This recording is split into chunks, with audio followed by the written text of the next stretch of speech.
Hello students, इन carbohydrate की series में आज हम डाइसेक्राइड और पॉलीसेक्राइड के जो स्ट्रक्चर्स के कुछ एग्जांपल्स हैं उनके बारे में बात करेंगे।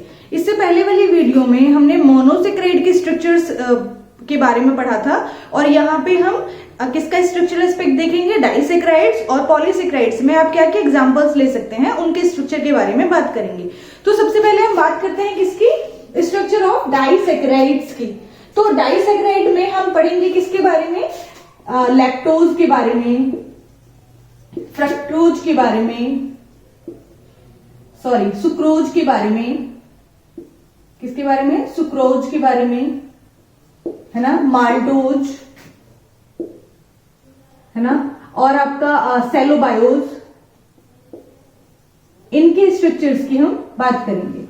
ठीक है, क्यों? क्योंकि ये सारे क्या है, आपके डाइसेक्राइड्स हैं। अब आपको पता होगा कि हम डाइसेक्राइड की जब बात करते हैं तो डाइसेक्राइड कौन से शुगर मॉलिक्यूल होते हैं जिनमें दो शुगर यूनिट जुड़ की मिलती हैं, जिनमें कौन सी, ये ओलिगोसेक्राइड में आते हैं जिनमें आपकी दो शुगर यूनिट एक दूसरे के साथ हाइड्रोलिसिस से जुड़ जाती हैं। हाइड्रोलिसिस के थ्रू जुड़ के क्या बनाती है, ग्लाइकोसिडिक बॉन्ड के थ्रू दो सब यूनिट के बीच में कौन सा बॉन्ड होगा, यहाँ पे जो शुगर सब यूनिट्स को जोड़ने का काम करता है वो कौन सा बॉन्ड होता है, ग्लाइकोसिडिक बॉन्ड होता है। कौन सा बॉन्ड होता है वो, ग्लाइकोसिडिक बॉन्ड होता है। हम इस बॉन्ड के बारे में पढ़ेंगे कि ये बॉन्ड कैसे फॉर्म होता है, दो या दो से ज्यादा शुगर यूनिट्स के बीच में ये ग्लूकोज को ग्लूकोज से जोड़ने का काम करता है। ये दो शुगर यूनिट को जोड़ने का काम करता है थ्रू हाइड्रोलिसिस। इसको आप क्या कहते हैं, ग्लाइकोसिडिक बॉन्ड कहते हैं। इस ग्लाइकोसिडिक बॉन्ड से ही आपके डाइसेक्राइड, ट्राइसेक्राइड, टेट्रासेक्राइड, पेंटासेक्राइड और पॉलीसेक्राइड के स्ट्रक्चर्स फॉर्म होते हैं। ठीक है, तो ये ग्लाइकोसिडिक बॉन्ड कैसे बनता है हम इसके बारे में बात करेंगे। और इसके अलावा डाइसेक्राइड में हमने कुछ एग्जांपल्स लिए हैं, इनके स्ट्रक्चर्स के बारे में हम बात करेंगे। तो सबसे पहले हम बात कर लेते हैं किसकी, हमने लैक्टोज लिखा है तो चलो लैक्टोज के बारे में ही बात कर लेते हैं, है ना। तो फर्स्ट हम किसके बारे में बात करते हैं, लैक्टोज के स्ट्रक्चर के बारे में बात करते हैं। तो लैक्टोज का स्ट्रक्चर, या फिर अगर आप बात करें डाइसेक्राइड की या ट्राइसेक्राइड की, क्योंकि ओलिगोसेक्राइड का पार्ट है, तो ट्राइसेक्राइड या डाइसेक्राइड की बात करें तो इसका जो फॉर्मूला होता है वो क्या होता है, CnH2O-1, ये इसका फॉर्मूला होता है। डाइसेक्राइड का ये होता है, ट्राइसेक्राइड में यहाँ पे -2 आ जाएगा, टेट्रासेक्राइड में यहाँ पे -3 आ जाएगा। तो इस तरीके से इनके फॉर्मूले होते हैं। लेकिन होना क्या है इसमें सिंपली क्या होना होता है, दो शुगर मॉलिक्यूल ले रहे हैं हम, जैसे फॉर एग्जांपल आपने क्या ले लिया, ग्लूकोज ले लिया।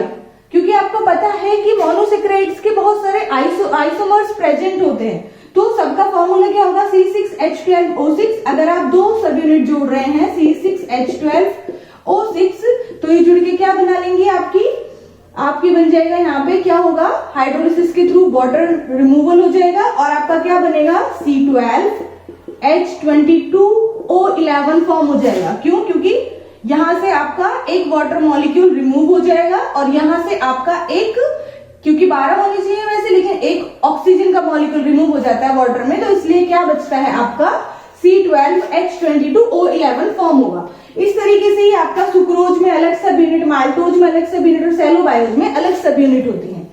तो अगर हम बात करें किसकी, लैक्टोज की, तो लैक्टोज में कौन कौन से सब यूनिट्स होती हैं ये, क्योंकि फॉर्मूला तो सबका सेम ही होता है ना। तो ये जो हम बात कर रहे हैं ये होता है आपका बीटा डी गैलेक्टोज।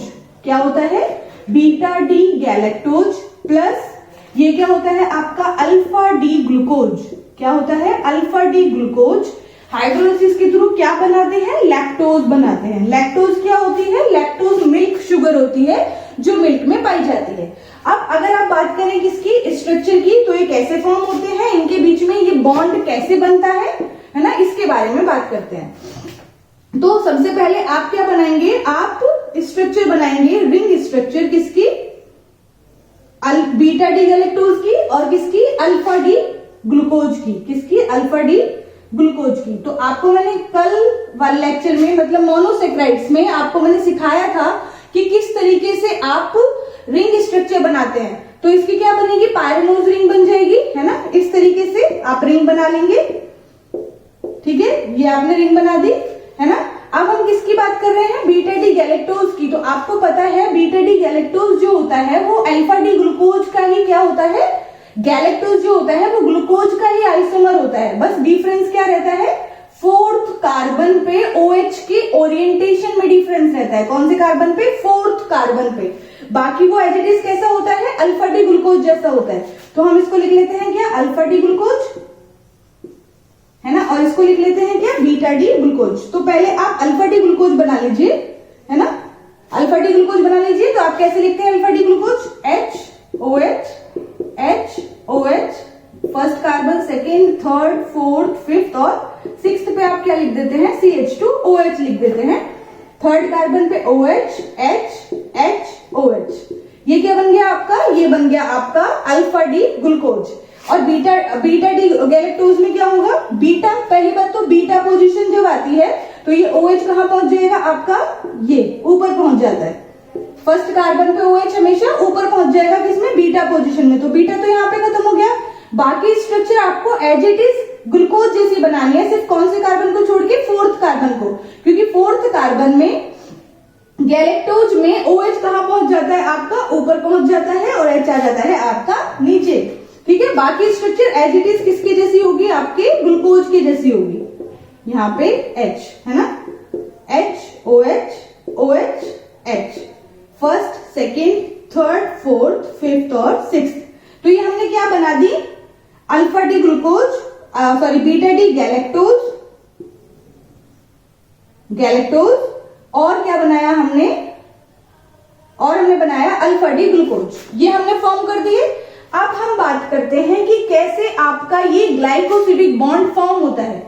आप इस वाली स्ट्रक्चर में सीख लीजिए कि किस तरीके से ग्लाइकोसिडिक बॉन्ड फॉर्म होता है, फिर आगे की स्ट्रक्चर्स में आप इजीली बना पाएंगे। तो कैसे होता है, सबसे पहले आपको पता होना चाहिए कि मॉलिक्यूल्स के कौन से नंबर के कार्बन से ये बॉन्ड फॉर्म होना है। तो अगर हम इस बॉन्ड की बात करें तो ये बॉन्ड फॉर्म होता है बीटा 1, इसको आप क्या बोलेंगे, बीटा 1, क्योंकि ये बीटा स्ट्रक्चर है। बीटा 1 से अल्फा 4, ये अल्फा डी ग्लूकोज स्ट्रक्चर है, इसके अल्फा 4 पोजीशन के बीच में ग्लाइकोसिडिक बॉन्ड बनना है। क्या बनना है, ग्लाइकोसिडिक बॉन्ड बनना है, मतलब इसका कार्बन 1 इन्वॉल्व होगा और इसका कार्बन 4 इन्वॉल्व होगा। तो उसके बेसिस पे ही हम ग्लाइकोसिडिक बॉन्ड का नाम देते हैं, जिस तरीके से हमने लिख दिया है। तो ये बताता है कि आपको कहां पे, ये आपको याद रखना है। अगर आपको लैक्टोज का स्ट्रक्चर बनाना है, सुक्रोज का बनाना है, माल्टोज का बनाना है, तो आपको ये पता होना चाहिए कि कौन सी पोजीशंस के बीच में आपका बॉन्ड फॉर्म होना है। तो अब आपको पता चल रहा है बीटा 1 पोजीशन के बीच में और ग्लूकोज की अल्फा 4 पोजीशन के बीच में बॉन्डिंग होनी है। तो आप कैसे बॉन्ड बनाएंगे, आपको करनी है क्या, हाइड्रोलिसिस। तो आप वाटर मॉलिक्यूल का रिमूवल कर देंगे। क्या कर देंगे आप, वाटर मॉलिक्यूल का रिमूवल। ये क्या हो गया, OH और H, है ना, क्या रिमूव हो गया, यहाँ से वाटर रिमूव हो गया, है ना। तो इसको हम ऐसे लिख सकते हैं, इसको हमने हटा दिया यहाँ से, HOH, वाटर का रिमूवल हो गया, और ये जो O है इसको हम ऐसे लिख देते हैं इस तरीके से। तो ये जो बॉन्ड है, इस बॉन्ड को आप क्या कहते हैं, इस बॉन्ड को कहते हैं आप बीटा 1, बीटा स्ट्रक्चर है बीटा 1, और दूसरी स्ट्रक्चर क्या है, अल्फा 4 ग्लाइकोसिडिक बॉन्ड। तो इस तरीके से हाइड्रोलिसिस होके ग्लाइकोसिडिक बॉन्ड फॉर्म होते हैं। ठीक है, नेक्स्ट स्ट्रक्चर की हम बात कर लेते हैं। तो नेक्स्ट स्ट्रक्चर हम यहाँ पे बना देते हैं, है ना। नेक्स्ट स्ट्रक्चर किसकी बात कर लेते हैं, हम सुक्रोज की बात करते हैं। तो सुक्रोज किस में पाया जाता है, सुक्रोज क्या है, आपकी जो गन्ने से बनती है शुगर, है ना, उसको आप सुक्रोज कहते हैं। टेबल शुगर के नाम से भी आप इसको जानते हैं। ये किससे मिलके बनती है, सबसे पहली बात आपको पता होना चाहिए कि किससे मिलके बनती है। तो ये मिलके बनती है किससे, अल्फा डी ग्लूकोज से, अल्फा डी ग्लूकोज और plus beta D fructose, plus beta D fructose से मिलके बनती है। अब आपको ये पता होना चाहिए कि बॉन्ड कौन सी पोजीशन पे बनता है। तो इसका जो बॉन्ड बनता है वो कौन सी पोजीशन पे बनता है, अल्फा 1 किस पे बनता है, alpha 1 beta 2, alpha 1 beta 2 glycosidic bond, alpha 1 beta 2 glycosidic linkage से बनके ये क्या बनाता है, सुक्रोज बनाता है। क्या बनाता है, ये सुक्रोज फॉर्म करता है। क्या फॉर्म करता है, सुक्रोज। हम सुक्रोज का स्ट्रक्चर देख रहे हैं, तो सुक्रोज किससे बनता है? Alpha D glucose beta D fructose, bond कौन सा होगा? अल्फा 1 बीटा 2 ग्लाइकोसिडिक बॉन्ड से ये बनेगा, तो क्या बन जाएगा आपका? सुक्रोज। तो हम स्ट्रक्चर बना लेते हैं, है ना। स्ट्रक्चर के लिए आपको पहले अल्फा डी ग्लूकोज बनाना पड़ेगा, तो आपने इस तरीके से अल्फा डी ग्लूकोज बना लिया, है ना। अब हम यहाँ पे सिर्फ वो पोजीशंस लिख लेंगे जिन पोजीशंस की आपको जरूरत है ना। पूरा आपको कंप्लीट लिखने की पोजीशन जरूरत नहीं है ना। जैसे हमारी अल्फा 1 पोजीशन इन्वॉल्व हो रही है, तो ये है कार्बन 1, कार्बन 1 पे क्या आ जाएगा? यहाँ पे H आता है और यहाँ पे OH आता है। तो आप यही पोजीशंस लिख लीजिए जिन पोजीशंस की आपको जरूरत है, बाकी पूरा फिल करने की आपको जरूरत नहीं है, लेकिन आपको स्ट्रक्चर बनाने आने चाहिए, ठीक है। अब हम किसका बना लेते हैं? बीटा डी फ्रक्टोज का स्ट्रक्चर बना लेते हैं। तो इसके नीचे बना देते हैं हम क्या? Beta D fructose. तो आपको पता है इसका रिंग कैसा होता है? फ्यूरिनोज रिंग होता है, तो हमने बना दिया फ्यूरिनोज रिंग, है ना। ये हो गया आपका, यहाँ पे आ गया आपका CH2OH 6th पोजीशन, है ना। ये क्या हो गई? क्योंकि बीटा स्ट्रक्चर है, तो बीटा स्ट्रक्चर में आपका OH पहुंच जाएगा कहां पे? सॉरी, आपका CH2OH, है ना, और यहाँ पे आता है आपका OH। इस तरीके से होता है ना आपका, है ना, इस तरीके से होता है।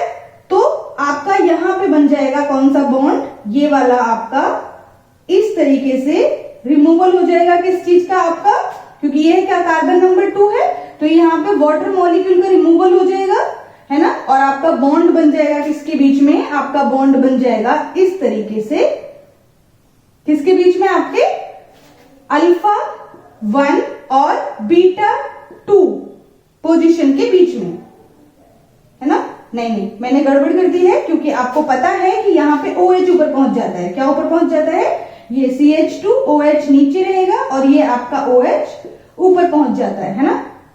दोबारा से समझ लेते हैं एक बारी, कोई कंफ्यूजन नहीं होना चाहिए, है ना। तो यहाँ पे क्या आ जाएगा? आपका OH आ जाता है, और ये है आपकी फर्स्ट पोजीशन, है ना। कार्बन नंबर 1, कार्बन नंबर 2, और यहाँ पे भी क्या होता है? OH होता है। तो यहां से क्या होगा? वाटर मॉलिक्यूल का रिमूवल हो गया। क्या हो गया? वाटर मॉलिक्यूल का रिमूवल हो गया यहाँ से, है ना। ये H और ये OH, वाटर मॉलिक्यूल का रिमूवल हो गया, और ये जो बॉन्ड बनेगा, ये जो बॉन्ड बनेगा, ये O आ जाएगा बीच में, है ना। ये आ गया O बीच में, और ये जो बॉन्ड बनता है इसको आप क्या कहते हैं? Alpha 1 beta 2 glycosidic bond. तो ये क्या बन गया? आपका सुक्रोज का स्ट्रक्चर बन गया। किसका स्ट्रक्चर बन गया? सुक्रोज का स्ट्रक्चर बन गया। तो इस तरीके से आप स्ट्रक्चर्स को बना सकते हैं। नेक्स्ट हम बात करते हैं किसकी? नेक्स्ट स्ट्रक्चर की। तो हम फिलहाल इनको ड्रॉप कर देते हैं, क्योंकि हम नेक्स्ट स्ट्रक्चर के बारे में बात कर लेते हैं। नेक्स्ट हम बात करते हैं किसके बारे में? नेक्स्ट बात करते हैं हम माल्टोज के स्ट्रक्चर के बारे में। किसके बारे में? माल्टोज के स्ट्रक्चर के बारे में। तो माल्टोज में क्या होता है? माल्टोज में 2 alpha D glucose units, 2 alpha D glucose units कौन से बॉन्ड से जुड़ जाती है? बॉन्ड बनता है alpha 1,4 glycosidic linkage, alpha 1,4 glycosidic bond से जुड़ जाती है, ठीक है। तो ये तो इजी है ना। ये स्टार्च में भी ये सेम बॉन्ड पाया जाता है, क्योंकि स्टार्च को जब आप ब्रेक करते हैं, है ना, तो स्टार्च में क्या होता है? स्टार्च को जब आप ब्रेक करते हैं तो वो किस में ब्रेक होता है? माल्टोज की सब यूनिट्स में, है ना, क्योंकि वहां पे भी same alpha D glucose, alpha D glucose, alpha D glucose का n नंबर में जुड़ी हुई रहती है। तो क्या बन जाएगा? स्टार्च बन जाता है जब वो n नंबर में जुड़ जाते हैं। और जब वो 2 जुड़ते हैं, 2 सब यूनिट जुड़ती है, तो क्या बनता है? आपका ये माल्टोज बनता है। तो हम पहले किसकी बात कर रहे हैं? माल्टोज की। तो आप बना लीजिए क्या? 2 आपने बना लिए क्या? अल्फा डी ग्लूकोज के स्ट्रक्चर, 2 आपने बना लिए अल्फा डी ग्लूकोज के स्ट्रक्चर CH2OH। इधर भी आपने बना लिया क्या? अल्फा डी ग्लूकोज का स्ट्रक्चर, है ना, CH2OH। तो बॉन्ड किसके बीच में बनना है? अल्फा 1 और अल्फा 4, है ना। ये क्या है? अल्फा डी ग्लूकोज, और ये भी क्या है? आपका अल्फा डी ग्लूकोज। बॉन्ड किसके बीच में बनना है? ये बॉन्ड बनना है इसकी फर्स्ट पोजीशन और इसकी 4th पोजीशन के बीच में। तो यहाँ पे क्या होता है? यहाँ पे H होता है, यहाँ पे OH होता है। वैसे यहाँ पे क्या होता है? H होता है, यहाँ पे OH होता है। सारी पोजीशंस आपको फिल करने की जरूरत नहीं, क्योंकि आपको बनाना आता है ग्लूकोज का स्ट्रक्चर, अल्फा डी ग्लूकोज का, तो आप सिंपली वो पोजीशंस फिल कर लीजिए जिन पोजीशंस पे बॉन्ड बनना है, ठीक है। लेकिन एग्जाम में आप सारी पोजीशंस फिल करके आएंगे। तो आपको बॉन्ड बनाना है, तो बॉन्ड कैसे बनता है, ये फर्स्ट का हाइड्रोक्सी ग्रुप है ना, ये वाला ग्रुप, और फोर्थ का ये वाला ग्रुप आपका मिलके क्या करेगा, यहां से रिमूवल हो जाएगा किसका, वाटर का, H और OH। क्या रिमूव हो गया आपका, यहां से वाटर का रिमूवल हो गया, और यहाँ पे जो बॉन्ड बनता है ना, HOH मिलके वाटर का रिमूवल हो गया, और ये जो O होता है ये इस तरीके से दोनों सब यूनिट्स को जोड़ने का काम करता है। और ये जो बॉन्ड होता है, इस बॉन्ड को आप क्या कहते हैं, अल्फा 1,4 ग्लाइकोसिडिक बॉन्ड, ठीक है। तो ये हो गई किसके बारे में, आपके माल्टोज के बारे में। अब हम बात कर लेते हैं किसके बारे में, सेलोबायोज के बारे में। सेलोबायोज जो होता है वो मोस्टली आपका पाया जाता है कहाँ पे, प्लांट में। और जैसे ये स्टार्च को बनाने का काम करता है, वैसे सेलोबायोज जो होता है वो सेल्यूलोज को बनाने का काम करता है। तो सेलोबायोज की n number of units glucose की जुड़ती जाती है, तो क्या बन जाता है आपका, सेलोबायोज बन जाता है। तो हम नेक्स्ट किसके बारे में बात कर रहे हैं, सेलोबायोज के बारे में। सेलोबायोज के बारे में बात कर रहे हैं। तो ये कैसे बनता है, ये बनता है आपका beta D glucose plus beta D glucose. Bond क्या होगा इनके बीच में, बॉन्ड होगा इनके बीच में beta 1,4 glycosidic bond, 1,4 glycosidic bond, मतलब किसके बीच में, बीटा डी ग्लूकोज और इसकी भी बीटा 4 के बीच में ग्लाइकोसिडिक बॉन्ड बनेगा।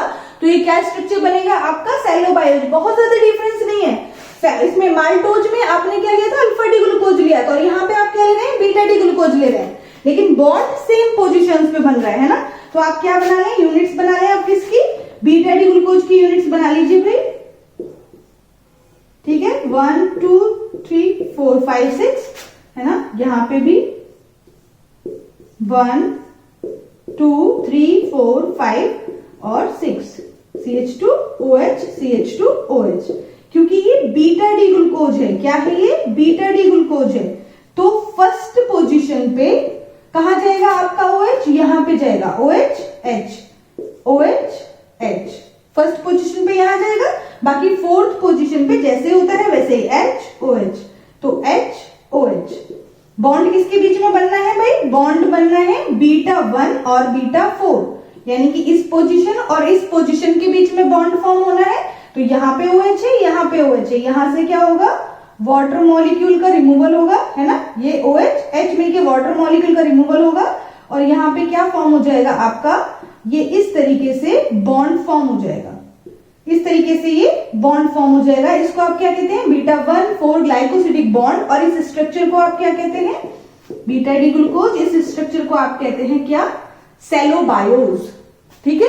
अब हम बात कर लेते हैं किसके बारे में, पॉलीसेक्राइड्स के 2-3 एग्जांपल्स के बारे में। डाइसेक्राइड्स में इतने एग्जांपल्स आपके लिए इनफ है, जब आप क्लासिफिकेशन लिख रहे हैं लॉन्ग क्वेश्चन में, तो इतने एग्जांपल्स आपके लिए इनफ है। अब हम पॉलीसेक्राइड के बारे में बात कर लेते हैं।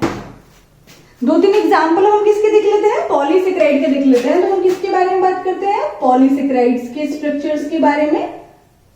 तो पॉलीसेक्राइड में हम फर्स्ट स्ट्रक्चर देखते हैं किसका, स्टार्च का। किसका, स्टार्च का स्ट्रक्चर देख लेते हैं। तो जो आपका स्टार्च होता है, आपको पता है कि सबसे ज्यादा जो स्टोरेज फॉर्म में आपको मिलता है वो क्या होता है, स्टार्च मिलता है। जितने भी आपके ग्रेन्स होते हैं सब में जो स्टोरेज फॉर्म में कार्बोहाइड्रेट होता है वो किस फॉर्म में होता है, स्टार्च की फॉर्म में होता है, यानी कि स्टोरेज फूड के नाम से आप इसको जानते हैं, है ना। ये 2 तरीके की स्ट्रक्चरल सब यूनिट से मिलकर बनता है। एक होती है अमाइलोज, जो कितना परसेंट पार्ट बनाती है, 15 to 20% पार्ट बनाती है। और दूसरी होती है अमाइलोपैक्टिन, जो कितना बनाती है, 80 to 85% पार्ट कौन बनाती है, ये अमाइलोपैक्टिन बनाती है। अमाइलोज क्या होती है, अमाइलोज होती है अनब्रांच्ड स्ट्रेट चेन, ग्लूकोज सब यूनिट्स की अनब्रांच्ड चेन को आप क्या कहते हैं, अमाइलोज कहते हैं। और ग्लूकोज सब यूनिट की ब्रांच्ड चेन को आप क्या कहते हैं, अमाइलोपैक्टिन कहते हैं। ठीक है, जब आप स्ट्रेट चेन बनाएंगे तो आप ग्लूकोज के बीच में अल्फा डी ग्लूकोज और अल्फा डी ग्लूकोज के बीच में, अल्फा डी ग्लूकोज के बीच में जो बॉन्ड बनेगा वो कौन सा होगा आपका अल्फा 1,4 ग्लाइकोसिडिक बॉन्ड बनेगा। लेकिन जब आप अमाइलोपैक्टिन यानी कि ब्रांच स्ट्रक्चर बनाएंगे तो वहां पे अल्फा डी ग्लूकोज और अल्फा डी ग्लूकोज के बीच में आपका अल्फा 1,4 ग्लाइकोसिडिक बॉन्ड के साथ साथ अल्फा 1,6 ग्लाइकोसिडिक बॉन्ड बनेगा उसको ब्रांच्ड बनाने के लिए। ठीक है, तो हम देख लेते हैं कैसे बनाते हैं आप स्ट्रक्चर को।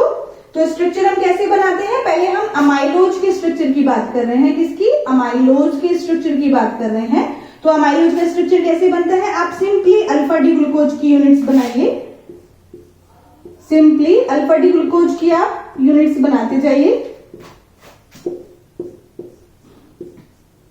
ठीक है, और इनको आप किससे जोड़ेंगे, इनको आप जोड़ते जाएंगे अल्फा 1,4 ग्लाइकोसिडिक बॉन्ड से। कौन से? Alpha 1,4 glycosidic bond, alpha 1,4 alpha 1,4 alpha 1,4 alpha 1, इस तरीके से, क्योंकि ये है अल्फा डी ग्लूकोज है ना। आप चाहें तो ये सारे फिल कर सकते हैं, लेकिन आपको यही पोजीशंस पे।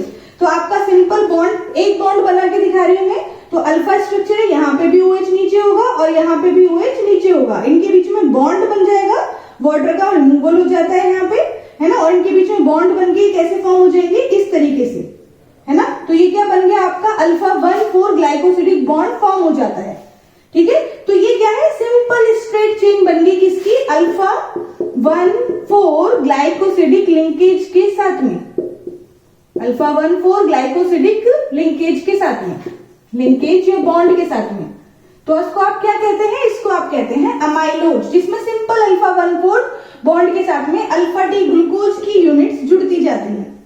ये क्या है, अल्फा डी ग्लूकोज की n नंबर ऑफ यूनिट्स जुड़ के क्या बना लेती हैं, अमाइलोज बना लेती हैं। ठीक है, अब हम बात करते हैं किसकी, अमाइलोपैक्टिन की। तो अमाइलोपैक्टिन में क्या होता है, अमाइलोपैक्टिन में बनता है आपका अल्फा 1,6 बॉन्ड। ब्रांच करने के लिए कौन सा बॉन्ड बनता है आपका, अल्फा 1,6 बॉन्ड बनता है। तो आप अल्फा 1,6 बॉन्ड कैसे बनाएंगे उसके बारे में बात कर लेते हैं। तो मैं यहीं पे बता देती हूँ किसके बारे में, अल्फा 1,6 बॉन्ड के बारे में। तो अब हम बता रहे हैं किसकी, अमाइलोपैक्टिन की। किसकी स्ट्रक्चर, अमाइलोपैक्टिन की। तो अब हम, क्योंकि अल्फा 1,4 बॉन्ड तो ऑलरेडी हमारा फॉर्म है यहाँ पे, है ना। अब हम बात कर लेते हैं किसकी, अल्फा 1,6 बॉन्ड कैसे फॉर्म होके चेन ब्रांच होती है। ठीक है, तो एक तो आपकी स्ट्रेट चेन ये हो गई। अब मान लो कि इसके ऊपर भी आपकी एक चेन प्रेजेंट होगी, CH2OH है यहाँ पे, है ना। अब मान लो कि यहाँ पे भी कोई शुगर यूनिट्स की चेन है, यहाँ पे भी आपकी क्या है, कोई शुगर यूनिट्स की चेन है ना। इस तरीके से, इस तरीके से कोई शुगर यूनिट्स की चेन आपकी ऊपर भी है ना। इस तरीके से कोई चेन है, तो ये एक दूसरे से कैसे जुड़ के ब्रांच होती है हम उसके बारे में बात करते हैं। तो ये क्या है, फर्स्ट पोजीशन है, ये क्या है, 6th पोजीशन है ना। तो क्या होगा, यहाँ पे फर्स्ट पोजीशन पे क्या होता है, OH होता है, यहाँ पे 6th पोजीशन पे भी OH है। तो इनके बीच में क्या होगा, आपका हाइड्रोलिसिस होगी, है ना। वाटर का मॉलिक्यूल का रिमूवल होगा, है ना, वाटर मॉलिक्यूल रिमूव हो जाएगा और आपका क्या बन जाएगा, ये इस तरीके से बॉन्ड बन जाएगा। इस तरीके से क्या बन गया, ये बॉन्ड बन गया। तो इसको आप क्या कहते हैं, alpha 1,6 glycosidic bond, alpha 1,6 glycosidic bond form हो गया।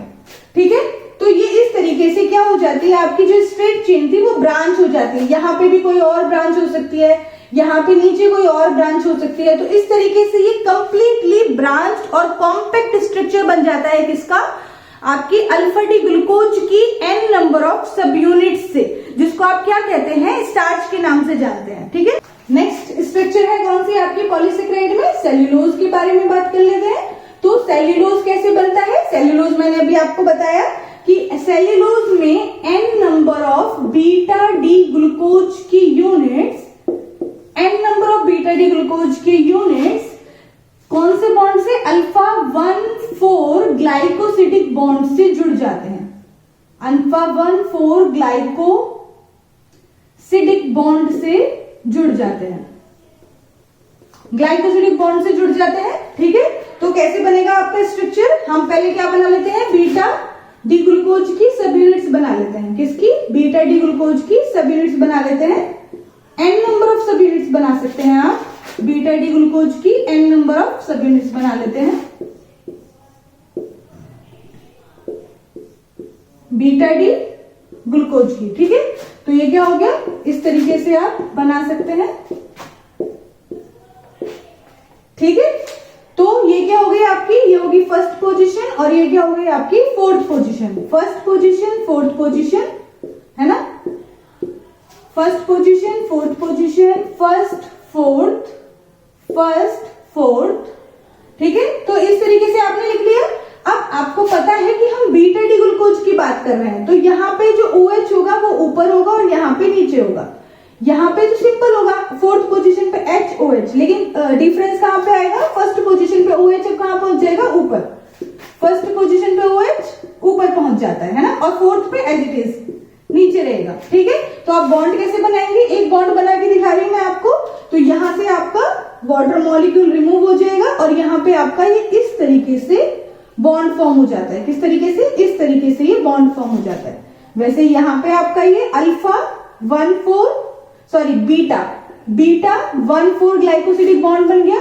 यहाँ पे भी आपका क्या बन गया, बीटा 1,4 ग्लाइकोसिडिक बॉन्ड बन गया, और यहाँ पे भी क्या बन गया, बीटा 1,4 ग्लाइकोसिडिक बॉन्ड फॉर्म हो गया। तो इस तरीके से किसका स्ट्रक्चर बन जाता है, सेल्यूलोज का स्ट्रक्चर बन जाता है। सेल्यूलोज क्या होता है, सेल्यूलोज का जो अमाउंट पाया जाता है वो ज्यादातर पाया जाता है प्लांट्स में, और सेल्यूलोज जो होता है वो एक स्ट्रक्चरल कार्बोहाइड्रेट होता है। ठीक है, तो ये किसके बारे में बात कर ली हमने, सेल्यूलोज के स्ट्रक्चर के बारे में, जिसमें बीटा डी ग्लूकोज की बहुत सारी यूनिट्स बीटा 1,4 ग्लाइकोसिडिक बॉन्ड से एक दूसरे से जुड़ जाती है। नेक्स्ट हम बात करते हैं किसके बारे में, इन्यूलिन के बारे में। लास्ट एग्जाम्पल है क्या आपका, इन्यूलिन। तो हम इन्यूलिन के बारे में बात कर लेते हैं। नेक्स्ट है आपका इन्यूलिन। इन्यूलिन क्या होता है, इन्यूलिन भी एक तरीके का स्टोरेज, आपका एक तरीके का स्टोरेज कार्बोहाइड्रेट है, जो किसमें पाया जाता है, कंपोजिटिव फैमिली के प्लांट्स में पाया जाता है, यानी कि डहेलिया वगैरह में, डहेलिया वगैरह में पाया जाता है ये, है ना। और इसके अलावा ये जो होता है ये अनियन और गार्लिक में भी पाया जाता है, अनियन और गार्लिक में भी पाया जाता है। अगर हम इसके स्ट्रक्चर की बात करें तो इसका स्ट्रक्चर किससे बनता है, इसका स्ट्रक्चर बनता है बीटा डी फ्रक्टोज की एन नंबर ऑफ सब यूनिट्स से। किससे, बीटा डी फ्रक्टोज की एन नंबर ऑफ सब यूनिट्स किस बॉन्ड से जुड़ जाती हैं, बीटा 1,2 ग्लाइकोसिडिक बॉन्ड से, बीटा 1,2 ग्लाइकोसिडिक बॉन्ड से जुड़ जाती हैं। तो आप कैसे बनाएंगे स्ट्रक्चर, आप पहले बना लीजिए, क्या आप पहले बना लेते हैं बीटा डी फ्रक्टोज की सब यूनिट्स। तो आप ऐसे बना सकते हैं, फ्यूरानोज रिंग है, आप इस तरीके से फ्यूरानोज रिंग बना लीजिए। ठीक है, बना ली क्या हमने, फ्यूरानोज रिंग बना ली। ठीक है, अब बीटा स्ट्रक्चर बनाना है ना आपको, तो आप बस कौन सी पोजीशंस, फर्स्ट और सेकंड पे काम होना है, हम उन पोजीशंस को ही फिल कर लेते हैं। ठीक है, कौन सी, फर्स्ट और सेकंड। तो ये क्या है आपका, यहां पे हो जाएगा आपका, क्योंकि बीटा स्ट्रक्चर है, OH ऊपर रहेगा और CH2OH नीचे रहेगा, तो ये क्या है, कार्बन नंबर 1, 2, है ना। वैसे ही OH और यहाँ पे क्या आ जाएगा, CH2OH आ जाएगा, है ना, कार्बन नंबर 1 और कार्बन नंबर 2। तो अब हम फर्स्ट वाले में देख लेते हैं कि बॉन्ड कैसे फॉर्म होता है। तो बॉन्ड ऐसे फॉर्म होता है भाई, यहां से इसके बीच में ये वाटर मॉलिक्यूल का रिमूवल हो गया वाटर मॉलिक्यूल को रिमूव कर दीजिए, यहां से कर दिया हमने वाटर मॉलिक्यूल का रिमूवल। ठीक है, और ये जो आपका बॉन्ड बना ये क्या कहलाता है, ये कहलाता है बीटा 1, है ना। ये क्या था, ये था 1 कार्बन नंबर ना, बीटा 1, 2, बीटा 1, 2 ग्लाइकोसिडिक लिंकेज। ठीक है, वैसे ही आप यहां बना देंगे बीटा 1, 2, है ना, बीटा 1, 2। तो इस तरीके से आपका क्या बन जाता है, इस तरीके से आपका इन्यूलिन का स्ट्रक्चर बन जाता है। तो इतने एग्जाम्पल्स आई थिंक इनफ है आपके किसके, डाइसेक्राइड्स और पॉलीसेक्राइड्स के। ठीक है, तो अगर आपको कार्बोहाइड्रेट का वीडियो पसंद आया है तो आप लाइक शेयर और सब्सक्राइब करें। Thank you.